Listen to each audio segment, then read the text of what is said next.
is, we can't help it, irresistible to us, pulling as it does with the hopeful energy of sex.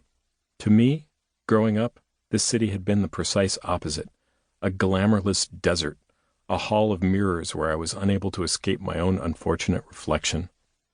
All these roads and avenues running nowhere beneath the green palms, leading me back inexorably to my own perceived limitations. Surely there was something the matter with me. How could I dislike my own hometown so much? I'd ejected myself with all the force of a hairball, fled east to college in Massachusetts, west to San Francisco, then east again to New York City. I'd been elsewhere for a long, long time, and now that I was home, probing along the margins of my native place the way you would at an abscessed tooth, with tenderness and care and a gnawing fascination, I fell in love, though to this day I cannot quite say with what. Maybe it was just the thing about Los Angeles that claims everybody eventually. Weather, buildings, loveliness, light. Or maybe I'd fooled myself again. Having expatriated myself from the city for so long, and having insulated myself for a while by marriage, one that had recently ended, I was coming to it now as an outsider, and for the same reason so many do, as a sucker, hoping against some very steep odds for success. I'll take it. My voice echoed sharply off the walls of a small but empty room, the acoustics of which, wood floors, high ceiling, made it feel slightly larger, just big enough that I might not feel for a while the potential for confinement. Okay, great.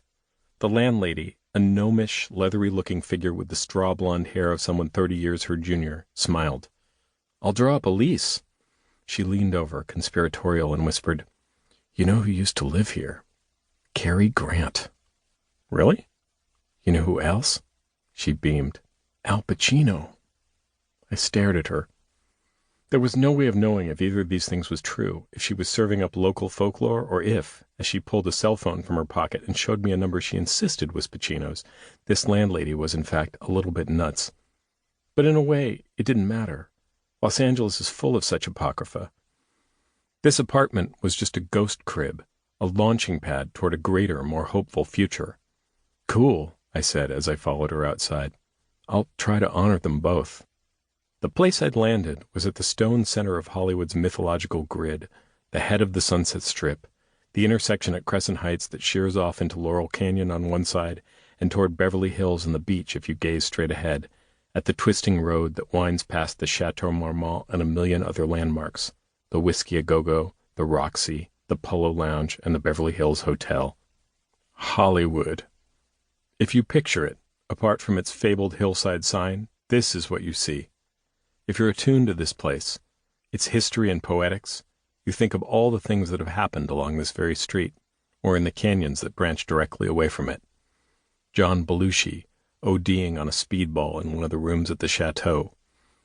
Jim Morrison, kicked out of the Whiskey forever for unspooling the Oedipal psychodrama of The End, an obscenity too far. Arthur Lee of the great 60s band Love, himself stoned immaculate between Clark and Hilldale, his band collapsing in a fog of drugs and money problems. The Manson murders. Farther west, the O.J. murder. If you wanted to, you could map the entirety of Sunset Boulevard, all 21 3/4 miles of it, exclusively in terms of mayhem and collapse, chart it as purely as the stations of the cross. For a place so synonymous with hedonism, this city sure seems to arrive at one bummer after the next. And for a place so gilded, so enamored, again, still, with stardom, it sure does seem to cradle more than its fair share of failure, of oblivions both natural and man-made. Perhaps I was simply obsessed. We've all seen the movies. Norma Desmond beckoning for her close-up in Billy Wilder's indelible portrait of a faded silent screen star, Sunset Boulevard. Jake Gittes and Philip Marlowe, the great PIs of, respectively, Chinatown and The Long Goodbye, both endlessly chastened and infinitely bruised, shivved up and knocked out for the simple sin of curiosity. I picture Roman Polanski playing a small-time hood in his own Chinatown, sliding the tip of a switchblade inside Jack Nicholson's nostril. You know what happens to nosy fellas, huh? No? Want to guess? Los Angeles might be a place for those who ask no questions to thrive. In this, it is like every other place.